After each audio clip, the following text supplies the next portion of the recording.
Selamat malam. Kalau Anda lihat tadi cuplikan begitu akrab kebersamaan momen kemarin siang ketika Presiden Joko Widodo mengundang 3 capres Ganjar Pranowo, Anies Baswedan dan juga Prabowo Subianto makan siang bersama. Tapi ingat, meski suasananya sangat guyup, tapi mereka akan bertarung dalam kontestasi Pilpres 2024. Dan yang paling ditagih oleh masyarakat adalah janjinya mana Pak? Realistis tidak janjinya? Itu ya, dia, sudah tidak mau kemudian hanya janji-janji manis di mulut saja. Bukti nyata, realitasnya akan seperti apa? Itu yang akan dinantikan oleh para pemilih dan juga masyarakat Indonesia. Kita akan bahas seberapa realistis visi misi, program-program kerja dari setiap bakal calon presiden di Pilpres 2024 tersebut dengan sejumlah narasumber kami. Kami pun juga akan melibatkan lebih dari 50% pemilih kita kan adalah milenial dan Gen Z. Kita juga akan libatkan ini mahasiswa, telah hadir mahasiswa dari program hubungan masyarakat Universitas Negeri Jakarta. Tepuk tangannya mana dong? Masih muda, semangatnya harus luar biasa guys ya.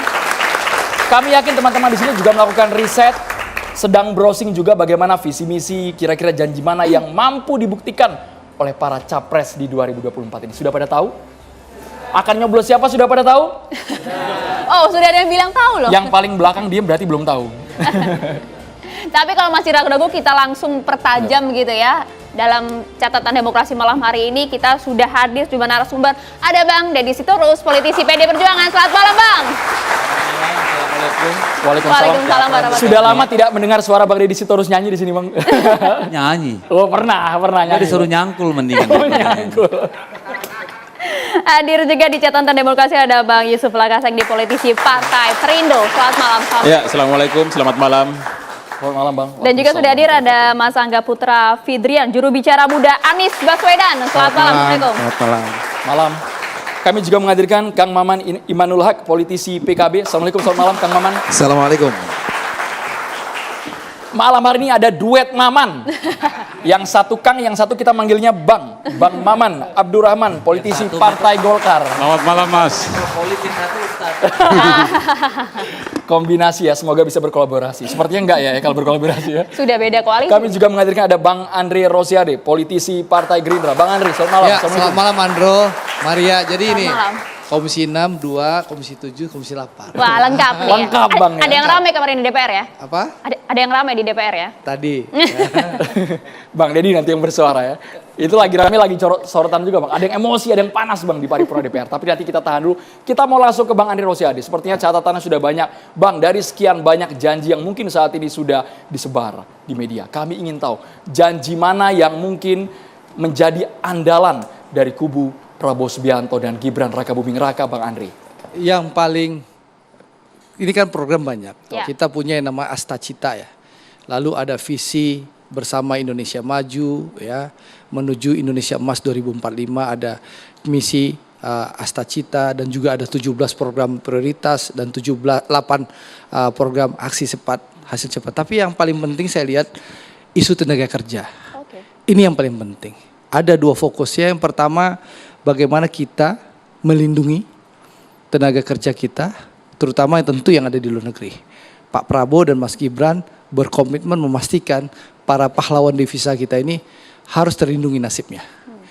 Dan Pak Prabowo sudah membuktikan ya, di saat belum menjabat, belum ikut kontestasi 2013 Pak Prabowo berjuang menyelamatkan Wilfrida TKI kita di Malaysia dari tiang gantungan. Ini yang memastikan Pak Prabowo fokus bagaimana memastikan keselamatan TKI kita di luar negeri. Apalagi jumlah TKI kita terus meningkat di luar negeri. Itu yang pertama. Yang kedua adalah memastikan terbukanya lapangan pekerjaan. Ya, semua calon presiden pasti akan bicara itu. Ya, masih. Tapi ada yang penting di luar menciptakan lapangan pekerjaan, kita ingin memastikan ya, bagaimana kita tidak anti tenaga kerja asing. Tapi bagaimana Prabowo Gibran memastikan bahwa prioritas tenaga kerja yang ada di Indonesia itu adalah tenaga kerja dalam negeri.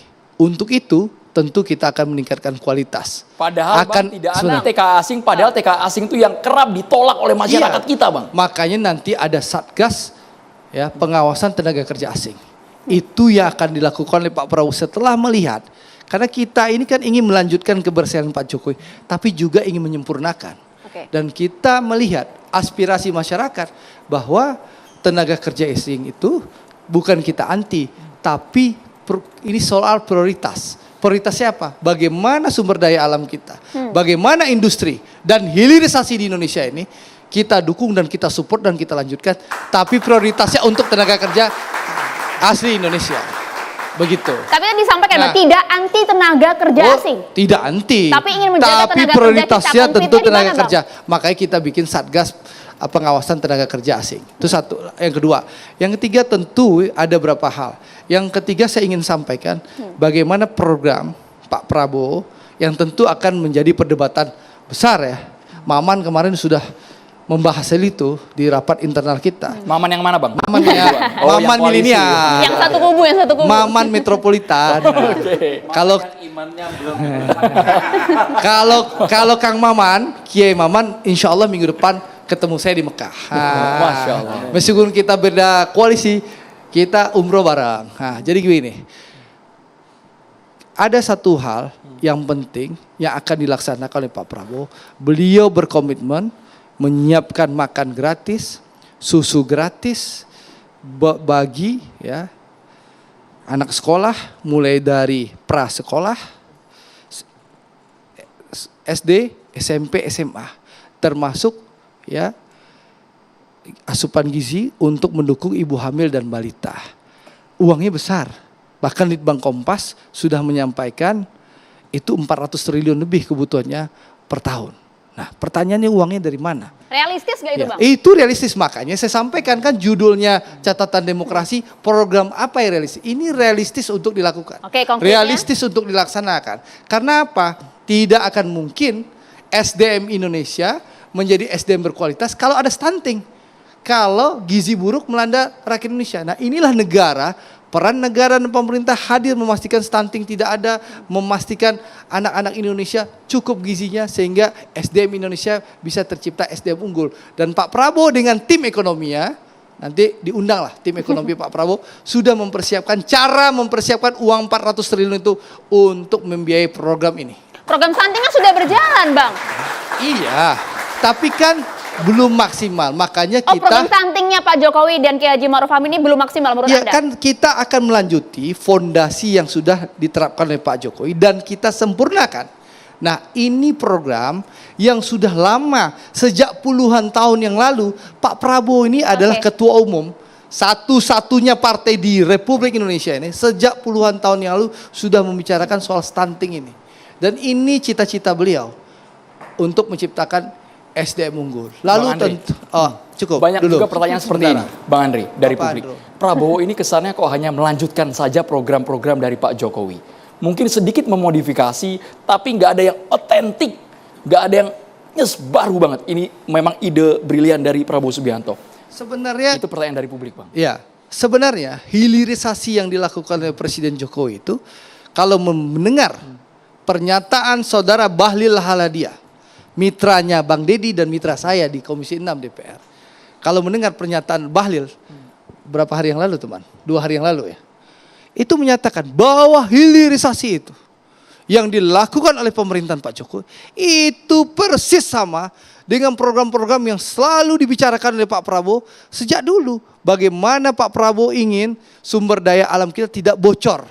Harus dikelola oleh rakyat sendiri, oleh negara sendiri. Dan itu diwujudkan dengan hilirisasi. Itu programnya Pak Prabowo dan disupport oleh Pak Jokowi. Itulah butuhnya yang kemarin kita diskusi di sini, rekonsiliasi, persatuan sehingga kita bisa membangun Indonesia bersama-sama, Andro. Ini poin repetisi yang Bang Andri ulangi, tapi seperti ini Bang, masyarakat di bawah Bang, kalau dengar hilirisasi industri itu, mereka berpikir Pak kami saja makan susah Pak. Hilirisasi itu opo atau Pak artinya? Nah itu Bang Andri, jadi perlu juga menyederhanakan diksi tersebut agar mudah dicerna oleh Andro, masyarakat. bahasa sederhananya dulu pernah disampaikan oleh Pak Prabowo. Memastikan sumber daya alam Indonesia tidak lari ke luar negeri. Kekayaan alam Indonesia tidak lari ke luar negeri. Kekayaan alam Indonesia dimiliki dan dirasakan manfaatnya oleh rakyat Indonesia. Bahasa kerennya hilirisasi itu, Andro. Semoga Hilirisasi. masyarakat mencerna Oke, dengan baik ya baiklah. Maria ya. Walaupun kemudian banyak publik Problem hilirisasi itu adalah kedatangan tenaga kerja asing. Ini menjadi PR. Makanya Pak Prabowo membentuk yang namanya Satgas Pengawasan Tenaga Kerja Asing. Kita ingin memastikan bahwa ya prioritas adalah tenaga kerja asli dalam negeri. Karena bukan kita anti asing, tapi ini prioritas. Rakyat kita butuh pekerjaan dan sumber daya alam kita dipastikan untuk kepentingan rakyat Indonesia. Karena soal tenaga kerja asing dari Pak Ganjar juga pernah rame itu Bang Deddy Ya. harus ditanggapi Bang. Ya kalau dia memang profesional, memang mampu, sudah kita pekerjakan. Emang kalian bisa dalam hitungan hari besok mengganti kemampuan kompetensi dari sumber daya asing tersebut, Bang Deddy Sitorus? masuk juga nggak dalam misinya Ganjar Ya Mahfud? pertama saya mau bilang bahwa negara ini sudah punya aturan. Oke. Berapa orang tenaga kerja asing boleh masuk ke satu investasi. Itu sudah ada tanpa satgas-satgas pun di Kementerian Ketenagakerjaan itu sudah diurus itu barang itu. Dan setahu saya selama ini Bang Andre ini paling kencang bilang tolak tenaga kerja asing dan sangat anti Cina ini. Tapi hari ini dia sangat bijaksana dan saya salut. Berarti ada perubahan betul-betul yang sangat fundamental. Jadi saya nggak mau mengomentari itu. Tapi kira-kira gini, realitanya kan memang sumber daya manusia kita itu memerlukan begitu banyak kecakapan, begitu banyak pengetahuan, ya, keterampilan yang memang menjadi syarat bagi partisipasi di dalam investasi-investasi yang datang. Karena investasi yang datang sekarang ini tuh kan high tech. Tidak seperti dulu yang banyak kerja otot. Bahkan kebanyakan itu adalah declining industry yang datang ke kita, ya. Sekarang semua sudah serba otomatis, machinery. Jadi tentu diperlukan, ya. Karena teknologi itu baru terus. Nah, persoalan kita adalah bahwa pemerintah, pusat, dan daerah kan belum berhasil menginline-kan antara perkembangan teknologi, perkembangan pekerjaan yang tersedia dengan kemampuan tenaga kerja kita untuk ikut berpartisipasi di dalamnya. Ambil contoh yang sederhana saja, bahasa. Itu kendala luar biasa. Ya. Kita tahu yang paling banyak mengucurkan dana investasi di Indonesia adalah China. China itu mengembangkan ilmu dan teknologi yang jauh lebih besar daripada semua negara lain di dunia saat ini. Mereka sudah melakukan lompatan kuantum. Dan orang Cina itu nggak pintar bahasa Inggris. Semua mereka sedikit sekali yang bisa bahasa Inggris, masih lebih banyak kita. Orang pesantren pun bisa bahasa Inggris, orang Cina enggak. Sehingga itulah kemudian menjadi kesulitan ketika mereka datang dengan investasi miliaran dolar untuk mengoperasikan teknologi itu yang manual booknya aja, ya SOP-nya saja tidak ada dalam bahasa Inggris, kita kelabakan.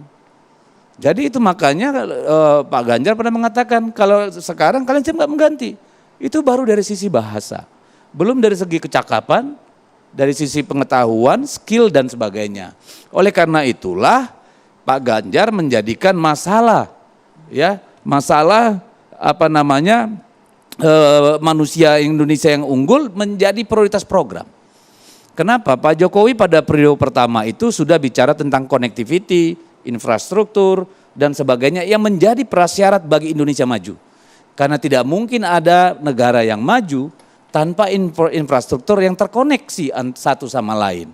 Kalau biaya logistiknya masih sangat tinggi, kalau tidak efisien gitu ya.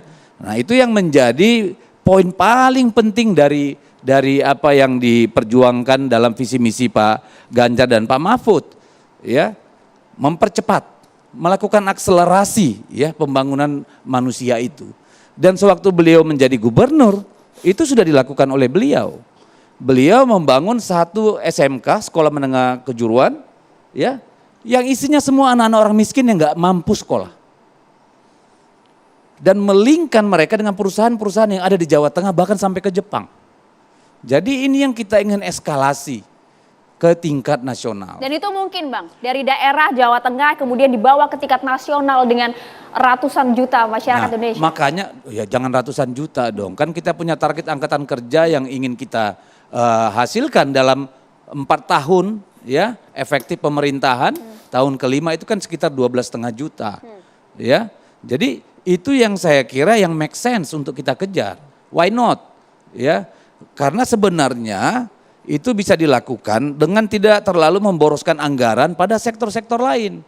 Karena problemnya yang namanya APBN itu zero sum game. Ketika kita menaruh anggaran yang besar di pendidikan, otomatis mengurangi di sektor lain. APBN kita ini kan terbatas. Jadi tidak bisa dengan bilang, wah saya mau lakukan ini. APBN kita 3.500 triliun. Tadi 400 triliun Gimana Bang, tuh? minum susu Sepakat gratis kata tadi. Apa? Iya. Kata pihak Tinggal Prabowo hitung tadi 400 saja. triliun. Tinggal hitung aja berapa untuk anggaran pertahanan, berapa untuk anggaran pendidikan, berapa anggaran untuk belanja pemerintah, berapa anggaran untuk kesehatan. Apakah 400 triliun make sense? Menurut Mari Anda? sama-sama kita nilai. Menurut Anda make sense nggak? Rakyat silakan menilai. Kan itu matematika, Mbak. Menurut Bang Deddy Sitorus, Loh. masuk akal nggak Bang? Loh gini, saya kan tidak Realistis bisa, nggak ini? saya tidak bisa menilai keyakinannya mereka. Mungkin mereka punya cara-cara. Tetapi kalau kita berhitung secara matematika, nggak bisa kita Nggak dari bisa. hayal menghayal gitu loh. Nah, saya ingin menyampaikan juga bahwa paling penting dari visi Pak Ganjar Mahfud ini adalah filosofinya. Filosofinya yang pertama itu adalah Indonesia unggul. Kita tidak bisa sekedar maju berdaya saing. Tetapi kita harus one level above dari negara-negara yang lain. Kalau hanya sekedar maju itu ukurannya sederhana. Ya. Lalu yang kedua apa? Gerak cepat. Karena kita punya time bound. Itu tahun 2045. Kalau sampai 2045 kita gagal memaksimalkan bonus demografi yang kita punya, maka kita akan terperangkap seperti puluhan negara Amerika Latin dalam jebakan middle income trap. Nah, untuk mencapai apa namanya Indonesia emas yang kita inginkan dengan gerak cepat itu, menciptakan lapangan pekerjaan 12 juta itu hanya mungkin dicapai dengan skenario pertumbuhan ekonomi rata-rata 7%. Jadi kalau ada capres-cawapres mengusulkan di bawah itu, tidak akan pernah tercapai itu yang namanya Indonesia emas. Karena hitungannya matematis, bukan otak-atik gatuk. Karena setiap 1% pertumbuhan ekonomi berimplikasi pada sekian juta lapangan pekerjaan. Jadi nggak ngarang-ngarang gitu loh. Jadi gerak cepat. Yang ketiga apa? Negara maritim. Kita terlalu fokus di darat. Padahal laut kita ini adalah sumber kekayaan yang luar biasa. Pak Jokowi sendiri kita harus akui belum berhasil memaksimalkan blue economy yang ada di laut. Untuk sumber pangan, ya, untuk kegiatan-kegiatan lain yang bermanfaat gitu ya. Itu belum. Dan yang ketiga adil dan lestari. Adil dalam hal distribusi kemakmuran rakyat, lestari. Lestari itu juga adil. Adil terhadap generasi yang akan datang. Jangan sampai kita hanya merusak sekarang, mikirin hari ini, nanti anak cucu kita menderita. Yang sekarang rusak yang mana Bang? Bagian mana yang rusak yang patut disoroti dan harus dievaluasi Dalam total? hal pengelolaan sumber daya alam misalnya. Apakah benar kalau kita periksa, semua daerah yang kaya sumber daya alamnya adalah peta kemiskinan? Coba kita lihat. Sepanjang Pantura itu kaya emas dan gas. Kaya minyak bumi dan gas. Miskin nggak? Miskin. Lihat Kalimantan, kaya dengan batu bara, hutan. Miskin nggak orang di sana? Miskin. Jadi sejauh ini pengelolaan sumber daya alam kita ini yang tidak pernah kita audit, yang tidak pernah kita manage, itu sebenarnya berdosa terhadap anak cucu kita kemudian, apalagi anak-anak milenial yang ada sekarang. Oke, itu dia tadi fokus-fokusnya. Bang Andre tanggapi dulu sedikit Bang. Tadi disampaikan bahwa nggak bisa ngayal-ngayal Bang dengan program-program Anda Bang. Ya memang kita tidak menghayal. Saya tadi mau menanggapi Bang Deddy, tapi saya ingin menghargai orang bicara tidak dipotong. Beda mungkin Sekarang dengan hak teman Anda, Bang Bang, Deddy, langsung saja. Bang Adian kemarin yang orang lagi bicara dipotong. Untung Bang Deddy nggak seperti itu. Jadi begini, saya ingin menyampaikan catatan. Saya memang orang yang sangat kritis. Kalau lihat rekam jejak saya di Komisi 6, saya sangat kritis bagaimana ketidakadilan hilirisasi kemarin. Ya, saya yang kritis. Mulai dari HPM yang ditetapkan oleh pemerintah bersama di Kementerian SDM itu tidak dilaksanakan. Bagaimana pengusaha-pengusaha nikel itu yang punya smelter itu bisa beli ore kita secara murah. Itu saya teriak. Dan alhamdulillah teriakan saya ditampung dan menyebabkan HPM itu dilaksanakan. Katanya dulu anti tenaga kerja asing, Dan sekarang kok pro. bukan, saya kritik. Makanya saya bilang, kita membatasi, makanya Maria menyimak. Ya, Pak Prabowo dan Mas Gibran kita tidak anti tenaga kerja asing, tapi kita akan membatasi dan kita memprioritaskan bahwa lapangan pekerjaan itu harus untuk kepentingan warga negara Indonesia. Makanya kita bikin yang namanya Satgas Pengawasan Tenaga Kerja Asing. Itu clear. Ya, itu bagian program kita untuk memastikan. Dan di situ tadi saya belum menjelaskan bahwa tentu kita harus meningkatkan kualitas SDM kita. Makanya yang disebutkan tadi bahwa kami akan merevitalisasi BLK-BLK yang ada dan menyiapkan pelatihan-pelatihan untuk meningkatkan kualitas SDM kita seperti yang disampaikan Bang Deddy. Bang Andre, dan sebentar, saya kasih contoh apa yang dilakukan oleh Pak Prabowo Kita Subianto. Sebentar, masih segmen 1. apa yang dilakukan Pak Prabowo menjadi Menteri Pertahanan. Beliau membuka program fakultas teknik, fakultas kedokteran untuk warga negara Indonesia, rakyat Indonesia yang punya kemampuan SDM itu dikuliahkan secara gratis di Universitas Pertahanan dengan nilai yang baik, dan itu diberikan beasiswa oleh Menteri Pertahanan, siapapun orangnya. Tidak ada kata belece, bahkan ada anak tukang bakso, anak tukang parkir, anak petani, anak buruh.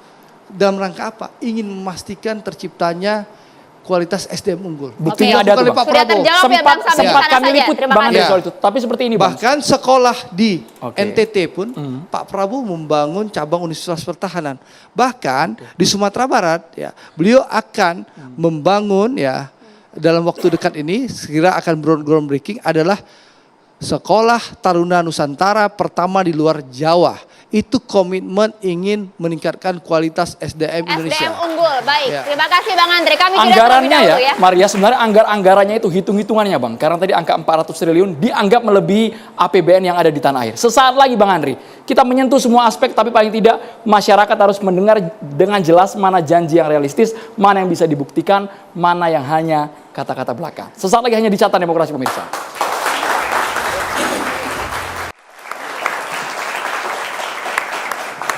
Ya, kita lanjutkan diskusi. Tadi ada yang masih belum terjawab. Saya langsung mau ke Bang Maman dulu, Bang. Belum terjawab, Bang, mengenai 400T tadi. Dari mana hitung-hitungannya? Mungkin tidak menjadi prioritas. Gini Mbak, saya sebelum masuk ke 400 triliun menjawabnya, saya mau bilang begini dulu. Gambaran besarnya itu dibutuhkan rekonsiliasi secara menyeluruh.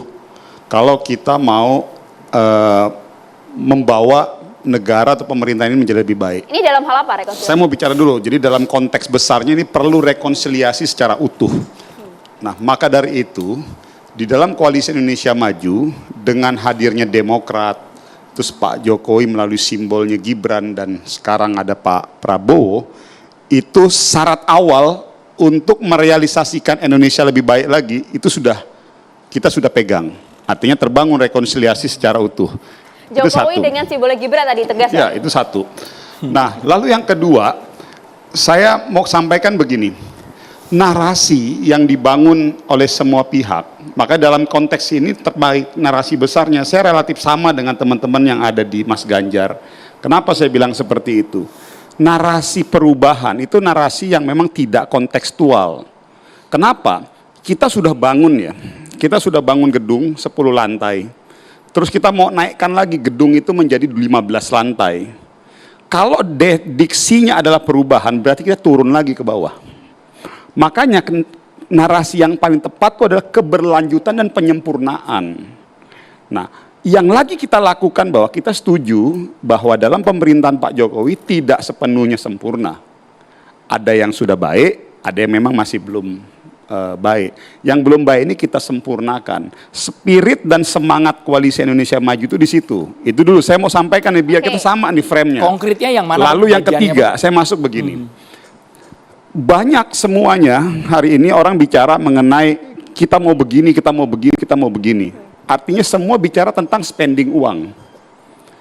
Siapapun hari ini, jangankan kita suruh anak-anak SMP, anak SD juga kalau cuma cerita tentang spending uang pasti bisa. Tetapi satu hal saya mau bilang, pertanyaannya bagaimana kita mau gathering money? Bagaimana kita mau gathering uang buat negara ini? Bagaimana kita mau cari uang buat bangsa ini, buat negara untuk membiayai tadi itu? Nah, saya masuk yang tadi ada angka 400 triliun. Saya mau bilang begini, ini ternyata pas setelah saya buka sama dengan yang disampaikan oleh visi misi yang ada di kelompoknya Mas Anies. Kita butuh satu pemisahan ke depan. Apa pemisahan itu? Kementerian Keuangan hari ini terfokus pada dua hal, bicara tentang spending, bicara tentang penerimaan. Padahal penerimaan dan pengeluaran itu dua hal yang berbeda. Dari pendekatannya saja, kalau pengeluaran ya kita bicara tentang spending, tapi kalau bicara penerimaan itu dua hal yang berbeda dengan pengeluaran. Maka dari itu perlu dibuat sebuah lembaga atau badan tambahan yang nanti dia khusus mengurusi tentang penerimaan negara. Dalam hal ini, kalau di Dirjen Keuangan itu ada Dirjen Pajak, Dirjen Penerimaan Negara bukan pajak, macam-macam. Itu yang kita pisahkan. Agar apa? Negara ini ada satu institusi yang khusus bicara tentang penerimaan negara. Yang sampai hari ini kita nggak pernah berbicara tentang spesifikasi institusi yang khusus bicara tentang penerimaan negara. Karena konteks penerimaan negara itu ada dua. Penerimaan negara dari pajak, penerimaan negara dari bukan pajak. Kalau penerimaan negara dari bukan pajak, dari pajak, kita juga harus melihat masyarakat juga harus diberikan penyampaian. Jangan sampai kesannya hari ini misalnya, ini kan banyak orang bicara naikkan pajak segala macam. Kalau kita naikkan pajak itu terjadi kontraksi. Nah, itu yang tadi kita bilang bahwa diperlukannya satu institusi badan penerimaan negara khusus yang hanya mengurusi mengenai penerimaan negara. Karena opportunity-nya masih besar, bukan dari sektor peningkatan pajak saja, tapi dari sektor penerimaan negara bukan pajak. Sebagai contoh, di sektor kami Mbak, kebetulan ini Mas Andromeda Mbak, saya ini komisi 7, komisi yang relatif kita agak gagah. Karena kalau komisinya Mas Andri dengan komisinya Mas Dedi dan komisinya Kang Maman, itu komisi spending uang. Kalau komisi saya ini komisi 7 sama komisi 11, ini komisi yang berpikir setiap hari, setiap saat bagaimana caranya gathering uang buat negara. Nah sekarang saya bicara tentang konteks penerimaan negara bukan pajak. Dalam sektor pertambangan kita, ini tadi dibilang hilirisasi. Kalau saya, kebetulan saya juga dilibatkan, selain tadi jubir, saya juga dilibatkan dalam tim-tim diskusi tim pakar. Saya tambahkan lagi, hilirisasi itu harus ada diversifikasi. Diversifikasi hilirisasi yang selama ini orang lihat hanya dalam sektor pertambangan dan sektor non-migas dan non-migas. Diversifikasi hilirisasi harus ada di luar di semua sektor. Sektor pertanian, sektor agrobisnis, produk segala macam itu sudah mulai harus didorong kepada fase 2 dan fase 3. Agar apa? Prinsipnya kan sebetulnya satu aja. Prinsip dasar dari definisi dari hilirisasi itu kan adalah peningkatan nilai produk dari setiap produk yang kita miliki. Misalnya saya punya buah, ya buah jeruk, gimana caranya buah jeruk itu kita turunin. Bukan cuma kita jual jeruknya, kita jual berupa produk turunan, sirup-sirup jeruk, segala macam. Itu masuk dalam konteks hilirisasi. Nah, perubahan mindset ini dibutuhkan satu institusi yang fokus untuk bisa memberikan pemahaman kepada publik dan seluruh institusi pemerintah untuk bicara tentang ini loh pendekatan penerimaan negara dengan pendekatan pengeluaran itu dua hal berbeda. Maka dari itu dipisahkan institusinya. Ada badan khusus. Tapi seperti ini Kang Maman. Tadi Kang Maman menyoroti bahwa kami ini akan melakukan program yang berkelanjutan. Kalau Bang Maman, Kang Maman yang sebelahnya. Nah ini Kang Maman sekarang gilirannya. Kalau untuk istilah narasi perubahan itu udah gak masuk akal deh. Sekarang orang ini sudah berlanjut, sudah bangunan lantai 10, kok mau dihancurin lagi mulai dari nol. Kang Maman ditanggapi Kang. Tidak kontekstual katanya tadi. Kontekstual katanya Kang. Iya, yang pertama saya mengapresiasi ya TV One hampir tiap hari seluruh programnya mengelaborasi ide-ide, gagasan, visi misi dari capres-cawapres ini. Kami mengapresiasi sekali. Nah, yang kedua, visi misi yang ini oleh Koalisi Perubahan Anies Muhaimin ini itu tentu diambil dari Muqaddimah Undang-Undang Dasar 45. Poinnya kan cuma 3, melindungi segenap bangsa, memajukan secara umum, dan mencerdaskan kehidupan manusia. Nah misalnya poin tenaga kerja yang tadi dibicarakan baik oleh Bang Andre atau Bang Dedi tadi, itu ada di poin kedua, kita mengentaskan kemiskinan dengan cara memperluas lapangan cara berusaha, lapangan kerja, termasuk juga memperjuangkan upah yang berkeadilan dan lain sebagainya. Nah, termasuk apa yang dibilang oleh Bang Maman tadi, kita setuju bahwa kita sudah punya perangkat sistem bagaimana cara penerimaan pajak seperti itu. Tapi pertanyaan besarnya adalah kenapa masih ada orang yang menggunakan kesempatan untuk korupsi? Penerimaan pajak itu bocor di mana-mana karena SDM-nya. Inilah kata kunci dari perubahan. Sehingga di poin kelima kita menyatakan bahwa yang terpenting dari kehidupan berbangsa dan bernegara ini adalah bagaimana kita membangun manusia Indonesia yang cerdas, yang sehat, yang kreatif, yang berbudaya dan beretika.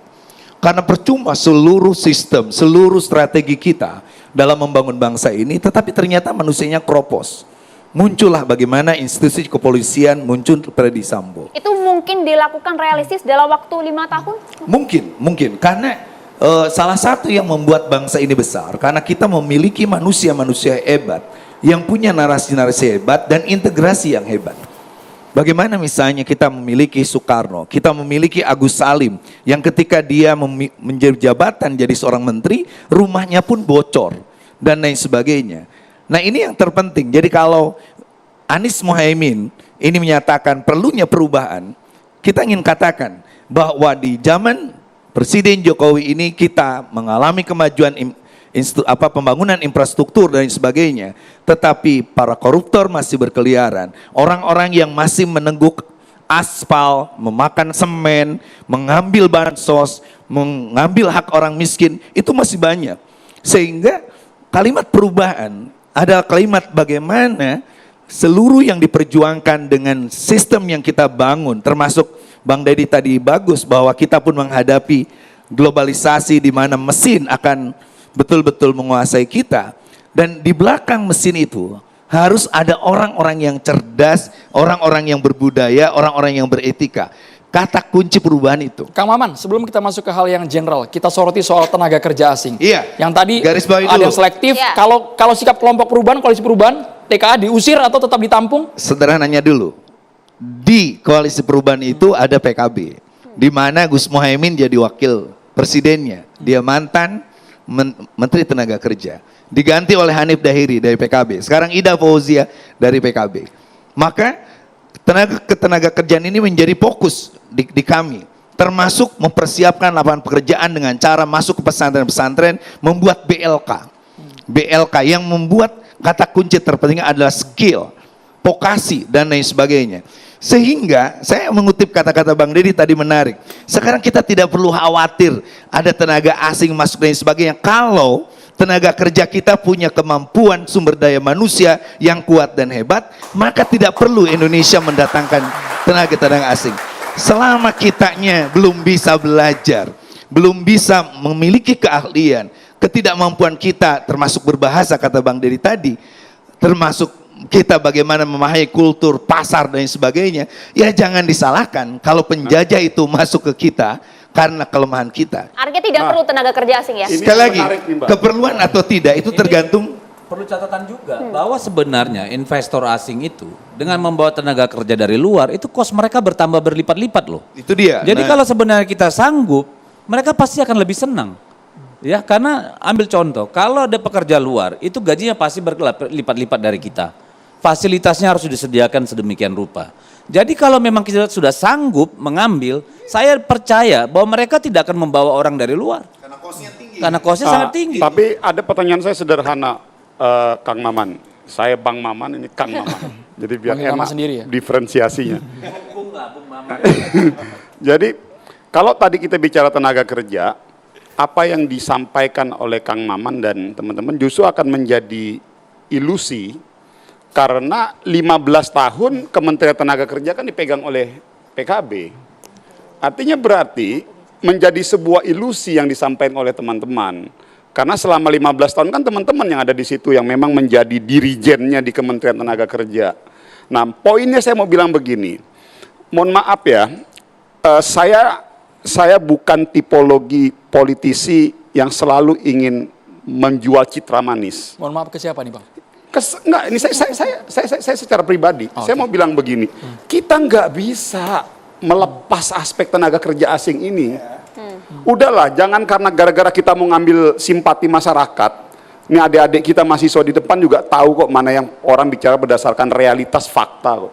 Nggak akan mungkin dengan sistem sekarang kita harus mengesampingkan tenaga kerja asing itu. Sederhana loh, saya mau bilang kayak begini. Kalau sama sekali nol tidak mungkin, Mas. Tapi kita belajar misalnya di Caltex dulu. Nih. Bagaimana penurunan tenaga kerja. Ini yang saya mau terus bilang, saya mau terjadi. sampaikan begini. Contoh di sektor migas. Saya selalu bilang dari dulu, kita nggak usah bicara tentang bagaimana mengesampingkan tenaga kerja asing, bagaimana memprioritaskan tenaga kerja lokal kita. Yang terpenting hari ini adalah apa? Negara harus konsisten menerapkan cross culture system. Cross culture system itulah yang akan menyelamatkan dan menjadi mediator titik tengah kompromi antara kepentingan investasi dan kepentingan dalam negeri kita. Apa yang sudah diterapkan di oil and gas industry. Kebetulan saya pelaku migas. Dan ini narasi pertengkaran antara kelompok asing, tenaga kerja asing dengan kita pekerja lokal itu sudah terjadi di 15 tahun yang lalu. Tapi di sektor migas konsisten mengimplementasikannya bahwa cross culture system itulah yang harus diterapkan. Jadi nggak bisa ujuk-ujuk hari ini kita teriak menggeser tenaga kerja asing, di mana di situ ada kepentingan investor yang dia juga butuh meletakkan orang-orang kepercayaan dia yang dari luar sana. Tapi di sisi lain, kita juga berkepentingan untuk membawa tenaga kerja lokal kita untuk bisa bersaing. Poinnya apa? Cross culture system. Keberadaan pemerintah, kementerian Boleh nggak saya terkait, respon tadi? kementerian teknis harus hadir di situ untuk konsisten menerapkan cross culture system dengan ditambahkan lagi menerapkan beberapa Sudah kami kebijakan-kebijakan tangkap, policy Ini- dan peraturan-peraturan. Saya Ini boleh- harus dijawab juga dari kubu Ganjar Ya, Mahfud saya dan juga mau merespon yang Amin. te- Tapi ya. usah jeda ya Bang, kita Oh, tahan iya, dulu iya. biar lebih lengkap. Saat lagi kami akan kembali untuk Anda. Gua lempar itu ya. Bapak-bapak tadi berbicara sangat ideal. Kalau di sektor migas itu bisa membedakan yang mana porsi untuk tenaga kerja asing, yang mana tenaga kerja lokal. Saya ngerinya kalau lu kuli bang, kuli bangunan, halal. Buru-buru Pak, Ini yang kita mau tadi saya tanggapi. permasalahan, Bang. Sebelum Weh, Bang tadi Didi kesepakatan gua dulu nih. Ya, Ayo, aman. Nanti giliran Ya terserah, Bang Bang Didi jangan. duluan atau saya? Bang Didi udah Oke, ngegas Bang duluan Didi. soalnya. Saya kalau mau senior Ya, gua saya dulu. mau ngalah. Oke, Bang Ayo Didi, udah, silakan. terserah senior dulu. Malah. Nih gini, oke. kita Bang harus Didi, hati-hati soal apa namanya isu kesehatan ini. Negara-negara, enggak tadi yang 400 triliun kan? Oh, balik situ lagi. Ya, kenapa? Ya ini sangat penting.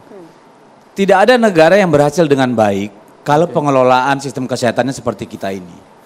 Hanya ada beberapa negara yang berhasil dengan apa namanya national healthcare systemnya, ya. Dan kita harus belajar. Kekacauan yang ada sekarang ini karena memang kita tidak dari hulu ke hilir, ya. Dan tidak ada begini. Negara yang berhasil itu biasanya melakukan pajak yang tinggi pada masyarakatnya, seperti negara-negara Skandinavia.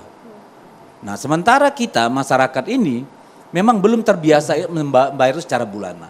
Partisipasi Pemda juga sangat rendah, luar biasa rendahnya. Nah, kita melihat kalau dari angka yang ada sekarang, defisit kita itu dipatok 496 triliun. Lalu Bung Andre mengusulkan nanti 400 triliun tambahan ya untuk healthcare-nya, untuk Tadi masuk kesehatan. akal, Bang, Kis. kata Bang Loh, Maman. enggak, ini Nggak kan kita ngayal, bicara nggak data ngayal. bahwa Bang Maman defisit nggak ngayal. APBN 2024 dipatok sebesar 490,6. Sehingga defisit anggaran kita hanya 2,89%. Kalau mau ditambah 400 triliun lagi di luar yang sudah dialokasikan, defisit kita melebihi 3%. Itu sangat berbahaya. Ya. Jadi ini kita penting untuk Bang hati-hati Deddy, kalau tapi menurut saya. sebentar Bang, kami cukup terganggu ketika Bang Deddy mengatakan kekacauan yang ada sekarang. Yang jadi presiden kan dari kader PDI Perjuangan Bang, 10 tahun lamanya Bang. Kok Anda menuding kekacauan yang ada sekarang? Nah, dia kader perjuangan, PDI Perjuangan, tapi kan dia milik semua partai, milik parlemen. Jadi nggak bisa dong Anda lempar kesalahannya hanya pada kami. Karena kami hanya salah satu pihak dari sekian banyak partai pengusung pemerintah gitu loh. Kan nggak semua kebijakan Pak Jokowi juga Jadi bukan dikonsultasikan bermaksud ke kita. mengkritisi Presiden Nggak, jangan Jokowi, nggak ada, ditarik-tarik Bang, ya? jadi Nggak soal ada yang sentimen sangat ke sana, Bang, ya? Jangan ditarik-tarik ini menjadi soal yang sangat personal. Tidak, Lanjut, ini Bang. urusan bangsa dan negara, ya. Lalu yang kedua, Badan Penerimaan Negara. Di tim transisi 2014 sudah kami usulkan itu. Sudah sangat kami usulkan. Kami ambil contoh bagaimana di Surabaya, Jawa Timur bisa meningkatkan rasio pajaknya dengan mengkonekkan sistem di Surabaya dengan di Medan. Tapi dengan segala hal ya kemudian itu tidak terjadi. termasuk Badan Pengelola Sengketa Agraria misalnya. Kenapa tidak? Yang terjadi adalah bahwa kenapa dulu kita memerlukan badan penerimaan negara itu, ya, memang karena kita kekurangan sumber daya manusia yang handal. Yang kedua, sistem belum terlalu baik, belum connected kemana-mana. Kalau sekarang sudah connected, makanya kalau kita melihat angka-angka yang ada saat ini, penerimaan pajak kita itu setelah pandemi malah melebihi sebelum pandemi. Sewaktu sebelum pandemi pendapatan pajak kita itu hanya di 74 triliun. Setelah pandemi 2020 tahun 2022 itu mencapai 477,8 triliun. Signifikan. Jadi bukan itu persoalannya kalau menurut saya. Persoalan kita adalah bagaimana manusia-manusia pajak ini emang benar-benar ya bekerja dengan baik. Artinya Dan program para KIS tadi pejabat- tetap nggak masuk akal. Kenapa? Program KIS tadi tetap nggak masuk akal. Menurut saya harus dihitung ulang. Oke. Karena dia mendobelkan defisit anggaran menjadi 800 triliun lebih. Itu melewati 3% defisit anggaran yang bisa diterima dalam pengelolaan fiskal yang sehat gitu. Dan saya juga mau perbaiki satu tadi, target kita itu 17 lapangan pekerjaan bukan 12,7. Nah, oleh karena itu kalau memang kita mau anak-anak muda ini tahun 2045 bisa mencapai GDP-nya sampai 34.000 US dollar yang sekarang kurang dari 5.000, maka tidak bisa tidak harus memacu pertumbuhan sampai 7. Di bawah itu tidak akan pernah tercapai yang namanya Indonesia Emas. Saya kira itu. Baik, kami tangkap Bang Dodi Sebelum poin. dijawab, Kita Bang, ke Mas ya. Angga dan Bang Yusuf dulu, Bang Andre ditahan dulu sama Kang Maman. Kita ke Mas Angga terlebih dahulu, yang mana yang paling realistis yang akan diujungkan Anies Baswedan yang berbeda sama sekali dengan pemerintahan sekarang, Mas Angga. Iya, terima kasih Bang Andro. Sebenarnya kalau bicara Anies Baswedan sendiri ya, di Jakarta itu Anies Baswedan itu punya 23 janji kerja. Yang mana setelah 5 tahun semuanya dikerjakan. Jadi bicara tentang apakah janjinya realistis atau tidak, Anies Baswedan adalah salah satu-satunya orang mungkin yang punya rekam jejak jelas gitu ya. Mau dicek janji kerjanya masih ada di jakartamajubersama.com kalau misalnya mau dicek gitu ya. Dan sebenarnya kan kita beruntung sebenarnya. Tiga paslon ini adalah orang-orang yang punya rekam jejak. Pak Anies di gubernur, Pak Ganjar di gubernur, Pak Prabowo jadi menteri gitu ya. Tinggal di compare aja, masyarakat tinggal di compare tuh. Mana sih yang dulu janji terus direalisasikan gitu. Pak Anies dulu janji, ada 23 janjinya, 23-nya dikerjakan dengan baik. Nah, sehingga apa yang dilakukan sekarang juga punya potensi hal yang sama. Karena kan past behavior predicts future behavior gitu. Apa yang dilakukan dulu itu memprediksi apa yang akan dikerjakan di masa depan gitu. Jadi ketika bicara apakah janji-janjinya realistis, ya tentu realistis. Karena penyusunan janjinya dilakukan dengan evidence base. Dan tadi misalnya saya menanggapi Bang Andre gitu ya. Jakarta udah melakukan yang tadi Bang Andre sampaikan. Namanya pemberian makanan tambahan anak sekolah. Diberikan ke anak-anak sekolah setiap pagi, selama 2018 sampai 2022, hanya berhenti waktu COVID karena anak-anak kan sekolahnya di rumah. Waktu COVID, jadi sehingga nggak dikerjakan, tapi Anies sudah melakukan itu di Jakarta. Sehingga ketika misalnya itu mau di scale up ke tingkat nasional, tentunya sudah ada formulanya, tinggal nanti ditambahkan kira-kira gitu. Lalu tadi nanggapin Bang Maman sedikit kaitan sama perubahan. Perubahan yang dimaksud oleh Anies Baswedan tidak seperti yang sesederhana yang dibilang Bang Maman tadi gitu ya. Ini udah bangunan 10 lantai, terus kita turunin lagi padahal harus dilanjutkan jadi 15 lantai gitu. Itu sebenarnya penjelasan yang sangat sederhana dan menyesatkan kaitan sama perubahan. Karena di dokumen visi misinya yang dibuat oleh Pak Anies dan Muhaimin. Sebentar Mas, ini nyekrolnya cepat banget Mas Angga nih. Iya nih, karena Saking banyak ini. ada 148 halaman soalnya. Nah, perubahan yang dimaksud itu adalah misalnya mengubah paradigma masalah masyarakat jadi masalah pemerintahan jadi masalah masyarakat, kira-kira gitu. Terus Yang konkret Mas yang harus diubah yang sekarang dilakukan oleh kebijakan Presiden Jokowi yang mana Mas Angga? nah, yang paling penting itu ada aspek keadilan sosial. Seperti yang udah sering diulang-ulang Pak Anies di hampir semua forum, itu adalah keadilan sosial. Jadi tadi bicara pertumbuhan ekonomi, kalau kita sering lihat enclave, misalnya di Halmahera, pertumbuhan ekonominya memang tinggi, tapi miskin kok. Karena yang dikejar adalah pertumbuhannya, bukan pertumbuhan dan pemerataan, kira-kira gitu. Nah, itu yang akan dikejar.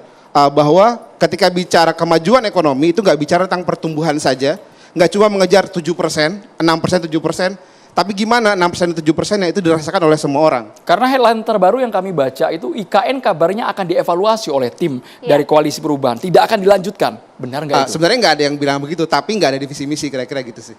Oke, berarti masih dirembukan, belum ada keputusan. Jadi evaluasi ini dalam arti apa ini maksudnya nih? Ya kan sebenarnya kalau bicara IKN sendiri kan undang-undangnya udah ada. Tinggal kan nanti evaluasinya adalah apakah proses pembangunannya itu berkeadilan apa enggak? Apakah proses pembangunannya misalnya memberikan manfaat untuk masyarakat Kalimantan secara langsung apa enggak? Karena seperti yang kita tahu sekarang gitu ya, spekulan tanah udah banyak banget tuh di sana gitu kira-kira. Karena ngerasain ini akan ada kemajuan sehingga itu yang perlu kita tinjau ulang gitu kira-kira. Tapi apakah lanjut atau enggak biarkan nanti capres-cawapres yang Dan itu mengumumkan. tidak menjadi prioritas divisi misi ya? Yang pasti divisi misi kita nggak bicara tentang itu, kita bicara tentang keadilan, pembangunan manusia, lewat 8 jalan perubahan, 28 simpul kemajuan dan lain-lain gitu kira-kira. Bang Yusuf. Iya, saya mau cerita sedikit soal pengalaman Chili ya, karena di Chili ini kan presidennya sekarang kan anak muda, Gabriel Boric. Ini yang selalu di copy paste bahwa kenapa nggak seperti Chili. Tapi saya mau cerita Chili. Chili ini adalah satu perkembangan yang menarik. Ini adalah negara Amerika Latin yang kira-kira dari tahun 85 sampai 2000 sekarang, itu adalah negara yang paling tinggi pertumbuhan ekonominya di Amerika Latin. Kemudian penurunan angka kemiskinan yang signifikan. Dari 53% ke 2021 itu tinggal 6%. Tapi ada pemberontakan rakyat terjadi di sana. Pada 2019 hanya karena kenaikan biaya transportasi 4% saja, ada 1 juta lebih orang berdemonstrasi. Apa yang saya mau bilang di sini adalah ada soal keadilan. Ya, hati-hati sekali. Bicara pertumbuhan ekonomi tanpa bicara soal pemerataan itu nonsen. Itu hanya akan menciptakan gap karena di Amerika Latin 25% ekonominya itu dikuasai oleh 1% populasi penduduk Indonesia. Coba kita lihat data kita, ya, apakah mirip seperti itu? Jadi hati-hati. Karena Martin Luther King bilang bahwa di mana terjadi ketidakadilan di mana saja, maka itu akan berdampak pada keadilan di mana-mana. Jadi isu keadilan ini penting, ya. Ekonomi tumbuh sekarang memang Pak Jokowi kalau kita lihat angka kalau lihat kemiskinannya tinggal 1 digit, 9,36%. Apalagi kemiskinan ekstrimnya tinggal 1,12%. Kita di Ganjar ya menargetkan kalau insya Allah 2024 pada 14 Februari dikasih kewenangan untuk memimpin Republik ini, kita akan buat kemiskinan ekstrim menjadi 0 dan kemiskinan tinggal 2,5%. Ya, itu menjadi penting. Nah, kemudian yang menjadi catatan kita, ini soal kemiskinan ini kan penting sekali karena kalau tidak diatasi soal kemiskinan maka ini akan berembet pada legitimasi pemerintahan. Di Ganjar itu yang paling konkret adalah, pertama soal isu kesehatan. Kita akan bangun 1 desa, 1 puskesmas, 1 dokter, ya, dan pustu ya. Jadi itu untuk juga menaikkan rasio dokter tidak terhadap penduduk. Karena kan WHO targetnya itu yang normal itu adalah 1 dokter melayani 1000 penduduk. Kalau kita sekarang 1000 penduduk dilayani oleh 0,73 dokter. Kemudian soal pengentasan kemiskinan di keluarga miskin. Kan kemiskinan kalau kita lihat secara struktural bahwa kemiskinan ini kan penyebabnya adalah soal di mana masyarakat kita tidak dapat akses pendidikan yang cukup. Makanya menurut kita bahwa untuk menyelesaikan kemiskinan secara struktural, pendidikan harus dibenahi serius. Karena orang yang miskin itu pasti skillnya dia tidak punya skill. Dia nggak menguasai ilmu pengetahuan, dia nggak punya skill, dia lemah dalam segala akses pengetahuan. Makanya kemudian dalam keluarga miskin di program Ganjar Mahfud itu harus melahirkan 1 sarjana di keluarga miskin. Dengan demikian kita berharap 1 orang sarjana itu akan mencoba menghidupi semua penghuni rumah di keluarganya itu sehingga garis kemiskinan menjadi terputus. Saya kira itu tambahan. Saya boleh tambahin nggak? Ya. Ini. Saya harus merespon ini karena ini masuk subjektivitas saya sebagai orang Kalimantan. Dari tadi narasi yang diangkat adalah narasi keadilan, narasi pemerataan pembangunan. salah satu bentuk implementasi percepatan pembangunan ibu kota negara itu karena pemerintah hari ini dan kita semua melihat ada sebuah keinginan besar kita untuk mendorong pemerataan pembangunan dan distribusi keadilan di wilayah Kalimantan. Kalau tadi misalnya teman-teman melihat ini dalam konteks skala prioritas kesekian, berarti pertanyaan saya paling sederhana, di mana implementasi keadilan di mata kalian? Pada saat di wilayah Kalimantan membutuhkan terjadinya percepatan pembangunan. Harapan kita adalah salah satu bentuk konkret dari implementasi ibu kota negara adalah pemerataan pembangunan di wilayah Kalimantan. Jadi ini yang tadi saya selalu bilang bahwa jangan kita mudah mengatakan sebuah janji, tapi sebetulnya janji-janji yang kalian sampaikan itu ternyata kontradiktif dengan kebutuhan real masyarakat. Kita hari ini teriak, kita hari ini bicara, langsung bagaimana, Bang? kita hari ini bicara tentang keadilan, kita teriak tentang pemerataan pembangunan, tapi pada saat dipertanyakan tentang komitmen keseriusan kita terhadap pembangunan ibu kota negara yang dimana itu secara tidak langsung pasti akan memberikan implikasi terhadap pembangunan masyarakat Kalimantan, teman-teman menomor 2 karena menomor 3 kan.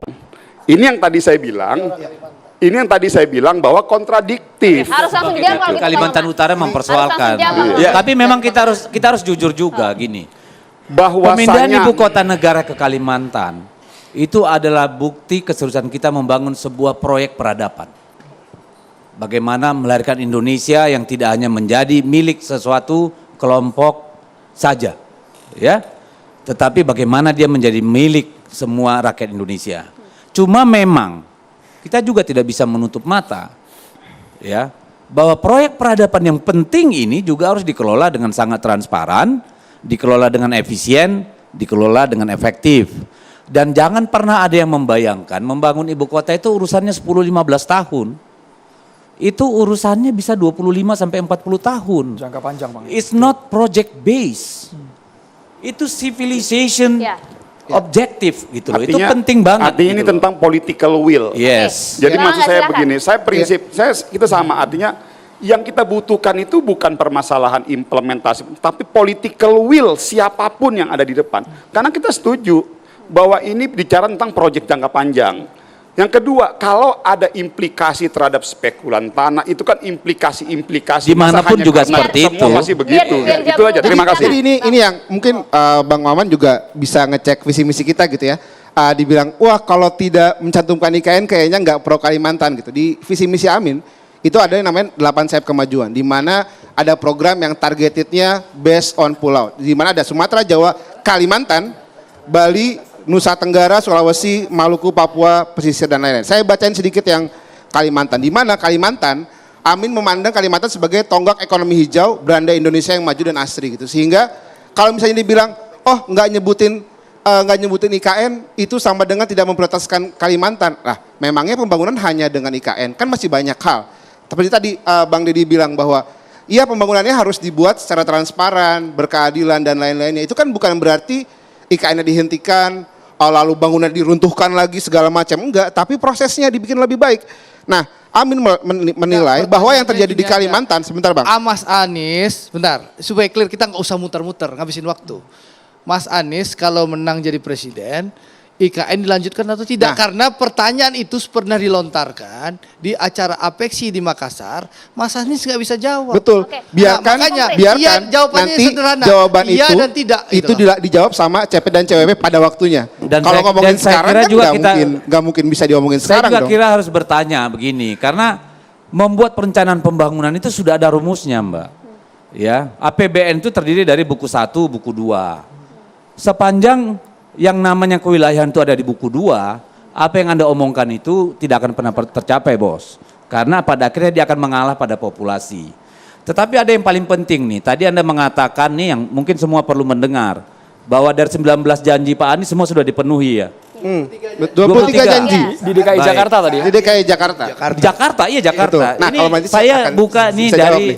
media massa. Siap. Ada 18 janjinya yang nggak jelas nih. Contoh. Misalnya memperluas manfaat KJS dan KJS Plus dan menambah manfaat guru ngaji, pengajar sekolah minggu, penjaga rumah ibadah dan seterusnya. Janji ini katanya tidak terrealisasi hingga akhir. Sebentar, saya ini 18. Membuka sebanyak 200.000 peluang usahawan baru melalui program OKOC selama 5 tahun. Faktanya cuma 6.000. mengurangi angka pengangguran DKI Jakarta melalui pendidikan kejuruan dan sebagainya. Faktanya tahun 2012 sampai 2017 7,51%. Ya, sedangkan rata-rata di tahun 2018 sampai 2021 itu 7,97%. Lalu janji tentang menghentikan reklamasi Teluk Jakarta tetap kejadian. Yang kelima, membangun pemerintahan yang transparan dengan konsep smart city. Lah, semua yang dibangun Pak Ahok supaya rakyat bisa bertemu langsung, mengadu langsung, hilang. Ada lagi nih, menghentikan proyek penyelewengan dalam lingkup birokrasi. Ini banyak banget nih, misalnya kasus DP 0 rupiah ini 152 miliar pengadaan dan lain-lain lah. Lalu penanggulangan banjir, kemacetan dan ITF. Nah, ini yang terjadi bagaimana? Kita tahu beberapa tahun menjelang berakhirnya Mas Anies, itu malah kita yang tadinya tinggal 82 titik di Jakarta itu menjadi 340 titik banjirnya. Ya. Lalu 8, memberi cuti suami yang istrinya sedang hamil dan membangun daycare yang profesional. Ternyata hanya 3 tempat penitipan anak di balai kota, Wali Kota Jakarta Barat dan Jakarta Utara. Memberikan kredit usaha bagi perempuan, 5 tahun Anies sebagai gubernur tidak ada program kredit untuk perempuan yang diwujudkan. Udahlah sampai 18 capek kita, banyak banget dulu. udahlah. Mas Angga, Kang Maman juga harus menjawab tapi usai jeda ya, saat lagi.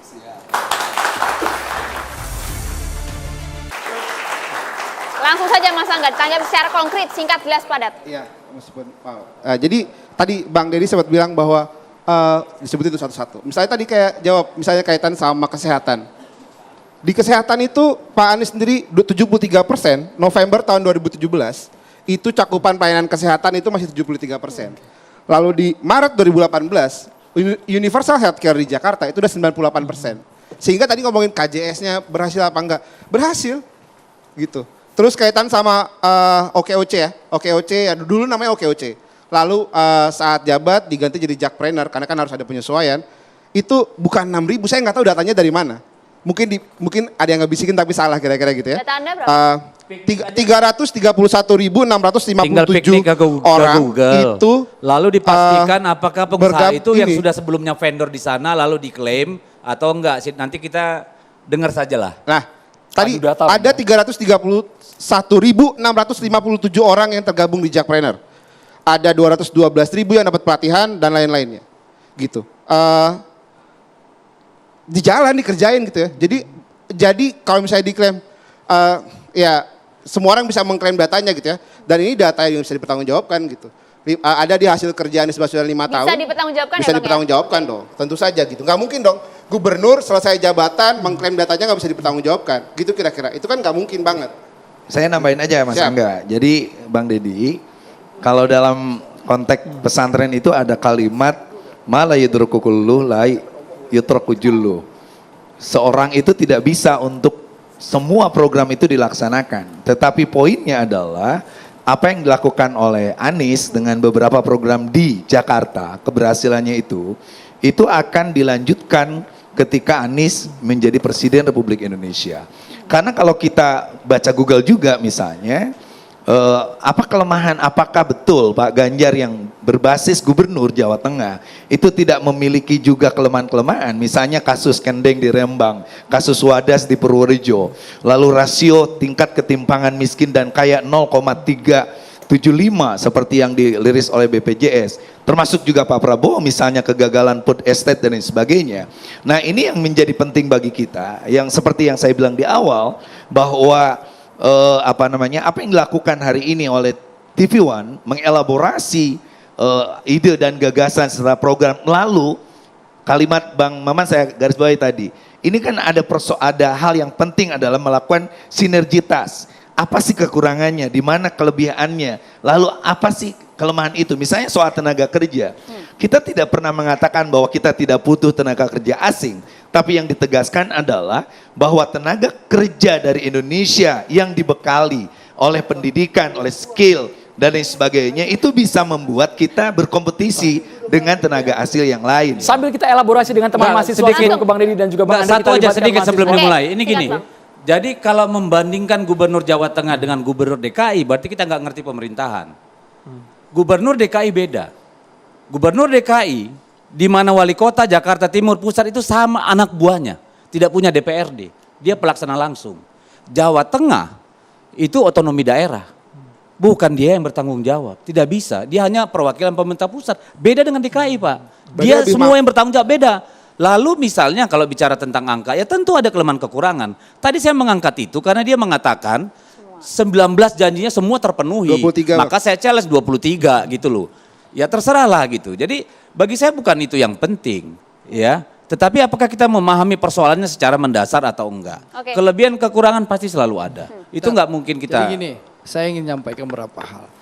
Soal tenaga kerja Tadi itu disinggung Kang Maman. yang kita singgung tuh Kang Maman, banyak ketidakadilan. Kalau bicara ketidakadilan, di Astacita, divisi kami nomor 6 itu sudah ditulis soal bagaimana kita melaksanakan keadilan. Ya, ada di Astacitanya Pak Prabowo. Nah, saya ingin sampaikan soal tenaga kerja itu Kang, yang dipermasalahkan oleh rakyat. Ya. Dan itu saya teriakkan di DPR, di Komisi 6. Itu banyak ya, kuli bangunan, ya, operator alat berat, ya, tukang gali tanah. Itu harus orang asing.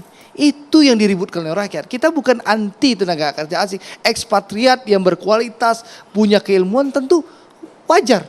Tapi kuli kasar, kuli bangunan, pabrik dan lain-lain buruh ya. pabrik, masa harus diimpor dari luar? Itulah peran kita untuk membatasi itu satu. Yang kedua, tadi yang disampaikan, program kami yang mungkin dianggap tidak masuk akal oleh Bang Deddy, tadi disampaikan Anies sudah melakukan itu. Kenapa Anies Baswedan mampu dan bisa melakukan itu di Jakarta? Karena memang itulah kontrak Anies Baswedan, kalau menang jadi gubernur DKI, ya, karena didukung dan dimodali oleh Pak Prabowo, harus melaksanakan itu. Berarti udah teruji ya Bang? Sebentar. Udah teruji dong Sebentar. berarti. Dan itu program yang masuk akal. Ya, karena kami ajari. Sebentar, enggak, bukan Kang Maman. Kami yang ngajari Mas Anies, kami yang guidance Mas Anies, dan kami yang bantu Mas Anies di DPRD, termasuk Kang Maman. Kita yang memodali Mas Anies maju pilkada DKI. Iya. Meskipun Mas Dipromosiin ya, Anies, Bang? Betul. meskipun Mas Anies nggak pamit baik-baik sama kita, ngucapin terima kasih pun tidak. Gitu. Sekarang aja saya ucapin Sebentar. terima kasih termasuk Lalu untuk yang menang kedua, jadi presiden. yang Ini jadi kayak kedua, Gibran nih. Sebentar. Lalu yang sebentar. Bedanya Mas Gibran sebelum deklarasi masih punya etika, datang pamit baik-baik ke Mbak Puan. Nah, lalu saya ingin sampaikan. Mau dijawab, Bang? Bentar, Bang. Enggak, dia Bentar, nggak Bang. pamit, Bentar, cuma Kita nggak usah memberitahu ikut-ikutan. akan Nggak usah maju. ikut-ikutan. Oh, nggak ada Iya, pamit ya? enggak. Nggak ada Lalu Kalau yang pamit kedua. itu Informasi kembalikan orang kartu dalam, ya. anggotanya. Lalu yang ketiga, jadi yang ketiga, tadi seluruh yang disampaikan Maman soal badan penerimaan negara itu cara kita. Ya, cara kami memastikan bahwa anggaran itu cukup. Tim ekonomi Pak Prabowo sudah berhitung ya dan memastikan bahwa anggaran itu cukup realistis dan bisa kita eksekusi. Tidak mungkin kita tulis di sini kalau tidak untuk kita eksekusi. Pak Andre, ini kan perlu, ini kita bicara di depan masyarakat nih. Yang disebut dengan program makan gratis itu tolong dijelaskan secara detail. Karena menurut saya orang makan gratis massal itu hanya ada di sebuah negara yang pengungsi. Ya, Jadi gini Bang. coba Bang dijelaskan Yusuf dulu Lakasem. ya. Jadi gini. Apa Jadi poinnya, kita- siapa penerimanya, Jadi dari gini. mana anggarannya itu. Nah, Ya? jadi Bang Yusuf Lakasem, anggaran makanya kita dari awal tadi dijelaskan oleh Maman, kita akan bentuk namanya Badan Penerimaan Negara.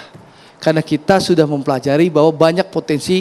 Bentar, gantian dulu. Oh, iya, oke, Tadi nanya saya jawab, baru saya mau ngomong satu kalimat udah membantah. Siap. Lanjut. Sebentar, Kang. Jangan ngambek. Komisi 8 ada Pak, Nah. namanya program permakanan.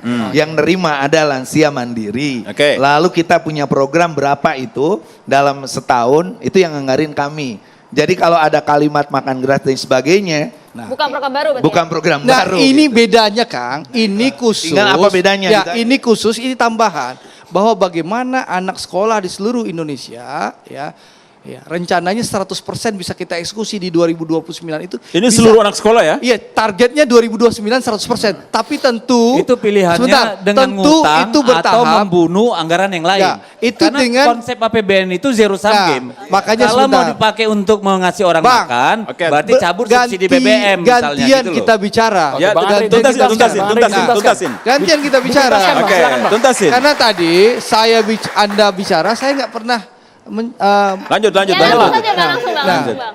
jadi gini, jadi itu program yang sangat realistis. Kita akan laksanakan itu dan kita eksekusi itu. Tentu secara bertahap. Mungkin ada skala prioritas. mungkin kepada sekolah di daerah-daerah, awalnya kepada sekolah di daerah-daerah yang memang tingkat kemiskinannya tinggi, yang memang daerah rawan gizi, rawan pangan, itu yang menjadi skala prioritas. Secara bertahap akan kita eksekusi di seluruh Indonesia. Itu cara kita ya memastikan stunting berkurang dan kualitas SDM kita. Ini pilihan Pak Prabowo melaksanakan. Kalau Anies dan Ganjar nggak setuju ya nggak apa-apa, gitu loh. Gitu loh. Saya mau nyumbang sama Andre. Kalau mau bicara stunting, harus dimulai ibu hamil. Jadi nggak cukup hanya anak aja ya. Makanya karena tadi, setelah 5 tahun Bang, pertumbuhan otak anak itu sebenarnya sudah makanya relatif. di program tadi, kalau abang menyimak di segmen 1, saya sudah sampaikan, bukan hanya memberikan makan kepada anak sekolah dan memberikan susu gratis kepada anak sekolah, tapi kepada balita juga kepada ibu hamil. Bapak-bapak boleh kita berikan kesempatan kepada mahasiswa? Silakan. Kepada mahasiswa dulu.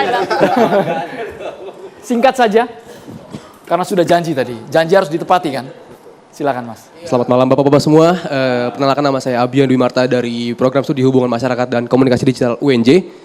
Di sini saya akan mengangkat isu penghapusan skripsi sebagai syarat kelulusan sarjana kepada ketiga kubu pendukung capres kita. Fokus di situ aja ya. Oke. Penghapusan skripsi bagi mahasiswa calon sarjana dari Pak Nadiem Makarim baru dicanangkan beberapa waktu lalu, yang dimana kita sebagai mahasiswa sudah tidak diwajibkan mengerjakan skripsi sebagai syarat kelulusan. Menurut Bapak-Bapak dari ketiga kubu capres ini, apakah nanti jika salah satu dari ketiga calon presiden kita sudah menjabat akan melanjutkan program dari Pak Nadiem Makarim, dan apabila program akan tetap sesuai dengan kebutuhan industri nantinya, seperti yang tadi Bapak-Bapak singgung tentang tenaga kerja. Terima kasih. Adek, nah langsung saya jawab dek, saya setuju dek. Karena begini, membuat skripsi pada akhir masa semester kita sebagai syarat kelulusan itu tidak ada relevansinya terhadap keberhasilan kita.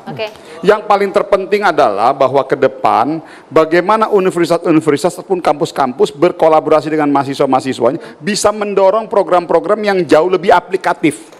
Jadi secara prinsip kalau tadi ditanya Setuju langsung ya? saya konkret, saya setuju. Oke, silakan Penghapusan Kubu skripsi. Ganjar Mahfud, setuju nggak Bang? Begini, itu kan masih wacana ya. Belum tentu terjadi. Tetapi setuju dengan dengar wacana dulu itu, Bang? dong, kamu buru-buru melulu. Dengan wacananya Bang. Setuju. Durasi, Iya, Bang, biar saya durasi. jawab, Iya, ya kan? silakan, Bang. Jadi saya kira begini, kalau itu dijadikan bukan menjadi syarat kelulusan, bisa jadi saya sepakat. Tetapi bahwa mahasiswa tingkat akhir harus membuat satu tulisan ilmiah yang membuat dia paham satu persoalan dengan baik, saya kira itu harus. Ya, tetapi apa kita harus jadi syarat kelulusan? Mungkin kita bisa diskusi. Berarti setuju ya Bang Bang? Yusuf, singkat saja Bang. Kalau saya tidak setuju karena sarjana itu harus bermutu dan menjadi satu syaratnya dia harus membaca. The leader is the reader. Kalau dia membaca maka dia akan nulis yang bagus. Maka tulisan itu tetap akan memacu dia menjadi sarjana yang berkualitas. Kita kritik aja, tiba-tiba hari ini banyak sarjana yang abal-abal, sarjana yang begitu gampang lulus S1, S2, S3 tapi nulis pun nggak bisa, ngomong pun nggak jelas, referensi buku pun nggak jadi. Jadi standarisasi pendidikan kita harus mengacu kepada apa yang dikatakan Bang Wan tadi, dia mengerti realita kehidupan, dia mampu mengungkapkan ide dan gagasannya itu secara ilmiah, dan dia juga mampu bertanggung itu dari pola bagaimana dia melakukan kesarjanaannya dengan cara memberikan pelayanan terbaik buat masyarakat. Singkat Bang Yusuf, Mas Angga. Singkat saja. Ya kalau saya sih sangat setuju justru dengan dihapusnya skripsi itu. Karena justru dengan mewajibkan skripsi banyak intelektual kita jadi plagiat. Setuju kan? Yang menjadi standar saya mau jelasin tambah. Yang menjadi standar kelulusan itu adalah proses kalian dari semester 1 sampai semester akhir. Yang dalam perjalanannya dikasih tugas, dikasih paper, dikasih macam-macam itu. Disitulah kemudian dosen akan melihat bahwa oh iya memang prosesnya ini anak ini tumbuh dari satu proses dia belajar, dia bekerja keras, bukan instan. Ya, Ini lagi-lagi beda ya dengan Bang ingat, Deddy ya, Bang? kuliah tidak boleh instan, jadi pemimpin pun jangan instan. Mas Angga. Ya, kalau dari saya sih sebenarnya Jadi pemimpin dari insan. kita lihat dulu kalau misalnya tujuan mahasiswanya adalah skolastik ya harus bikin skripsi karena itu karya ilmiah. Tapi kalau tujuannya adalah vokasi ya langsung mungkin nggak perlu pakai skripsi tapi langsung bikin yang bikin hal yang lebih aplikatif. Tapi sebenarnya yang lebih penting adalah selain itu kan di akhir ya, tapi dalam prosesnya kuliahnya mahal apa enggak kan kira-kira gitu. UKT-nya terjangkau apa enggak kan gitu. Percuma skripsinya enggak cukup tapi UKT-nya mahal banget kan gitu kan. Itu yang lebih penting sebenarnya daripada pertanyaan tentang skripsi gitu. Oke. Dan Pak Anies sudah komitmen bahwa UKT ya nggak boleh mahal-mahal gitu. Oke. Negara harus bertanggung jawab atas masyarakatnya dalam hal ini Iya. dalam konteks perguruan Emang tinggi kalau urusan kira-kira. menata kata nggak ada lawan. Dan Pak Prabowo di skala yang kecil sudah menggratiskan kuliah di Universitas Pertahanan bagi anak berprestasi. Baik. Takut beda kayak Bang Tim Gus. lakukan Pak Ganjar di SMK di Jawa Tengah ya. Nanti saya bilang juga Pak Anies juga ngelakuin itu di Paramadina dulu. Semua saling menjual program Saling satu sama sudah, lain. terima kasih. Kita tunggu nanti karena perjalanan masih sekitar 100 hari lebih untuk kampanye di tengah masyarakat. Catatan Demokrasi akan segera kembali sesaat lagi pemirsa.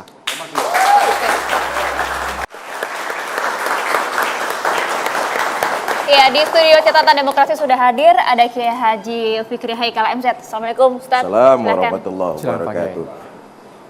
Narasumber di studio yang saya hormati, para pemirsa TV One yang saya cintai. Banyak di antara kita yang menganggap gampang dan sepele soal hutang. Padahal hutang itu wajib untuk diselesaikan dan harus ditepati.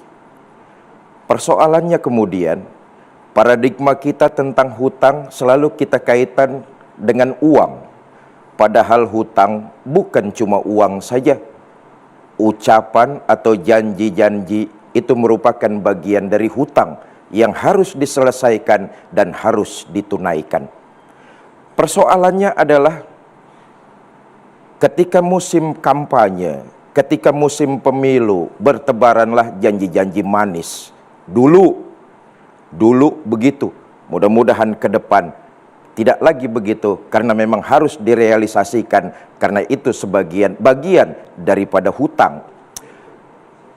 Kita mencermati, kita mengikuti bahwa kontestasi 3 putra terbaik bangsa, program-programnya sungguh luar biasa.